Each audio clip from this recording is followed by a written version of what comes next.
स्वागत छ साथीहरु हाम्रो च्यानल लेट्स रिपेयरमा। आज म हजुरहरुलाई मिनी एम्प्लिफायर बनाउन गइरहेको छु। मैले अघिल्लो भिडियोमा टीटीसी बाउन्सबाट एम्प्लिफायर सर्किट बनाएर देखाएको थिए। अहिले चाहिँ मैले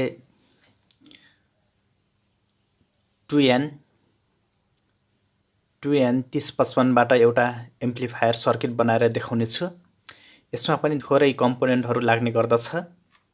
एउटा रजिस्टर, यो मैले लिएको छु 500 ओम को, अनि एउटा क्यापेसिटर 25 भोल्ट म देखाइदिन्छु।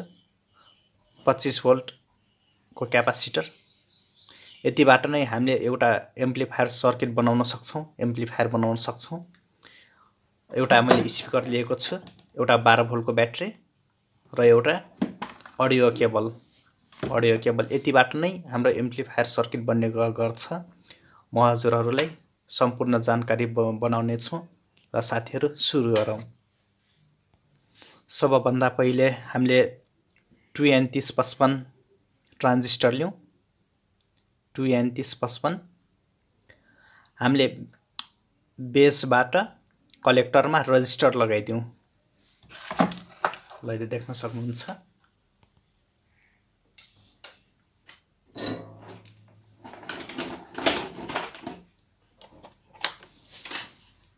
सुरुमा बेसबाट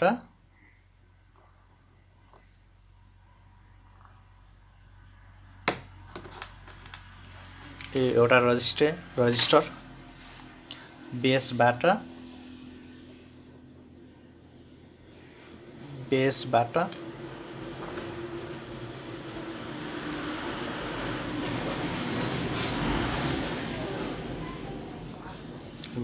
ल साथीहरु म हजुरहरुलाई देखाइदिन्छु।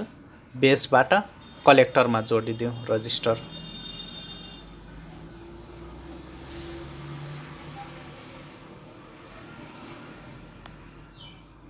बेसबाट कलेक्टरमा ल हेर्न सक्नुहुन्छ, मैले बेसबाट कलेक्टरमा जोडिदिए। अब एउटा क्यापेसिटर लियौं।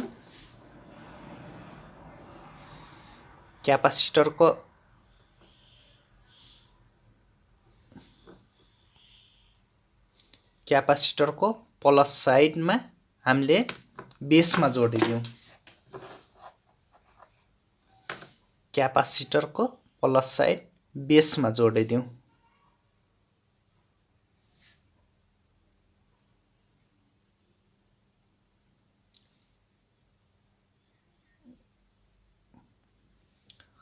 अब साथीहरु हामीले अडियो ज्याक लियौं।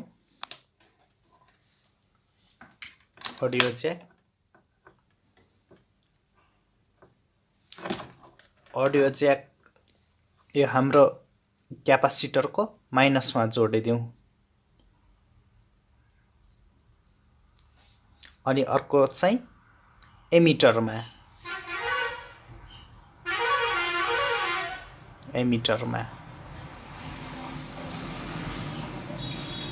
अब साथीहरु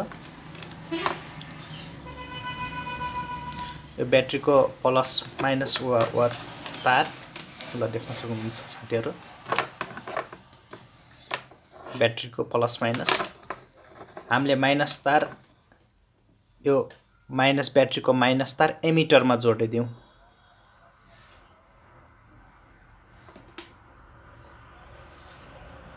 एमिटरमा ल साथीहरु एमिटरमा जोडिदिए। अब साथीहरु स्पिकरको तार जोडौं। स्पिकरको एउटा तार लियौं, यो कलेक्टरमा जोडिदियौं। कलेक्टरमा बडीमा जोडिदियौं। ल साथीहरु अब बच्यो हाम्रो plus wire, ब्याट्रीको plus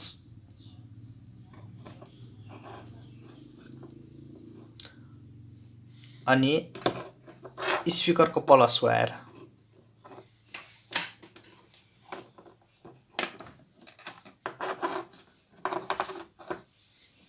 स्पिकरको plus wire र यो ब्याट्रीको प्लस वायर एउटैमा जोडिदियौं। ल साथीहरु, हाम्रो सर्किट कम्प्लिट भइसक्यो। अब साउन्ड टेस्ट गरौँ।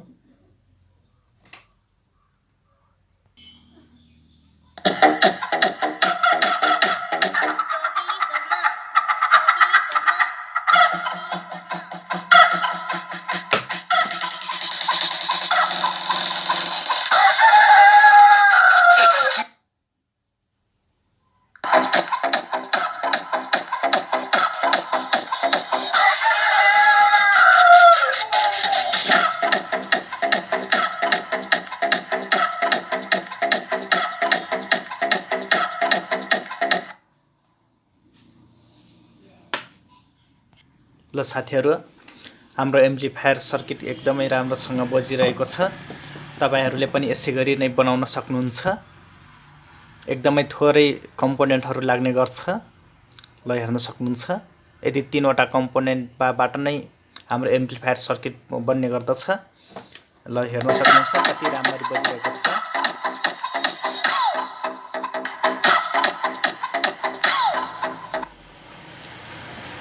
हाम्रो भिडियो मन परेमा लाइक, कमेन्ट, शेयर र सब्स्क्राइब गर्न नभुल्नुहोला। छिट्टै 1K पुर्याइदिनु होला भन्न चाहन्छु। आजलाई यति नै। अर्को भिडियोमा फेरि भेटौँला। हस्त, धन्यवाद।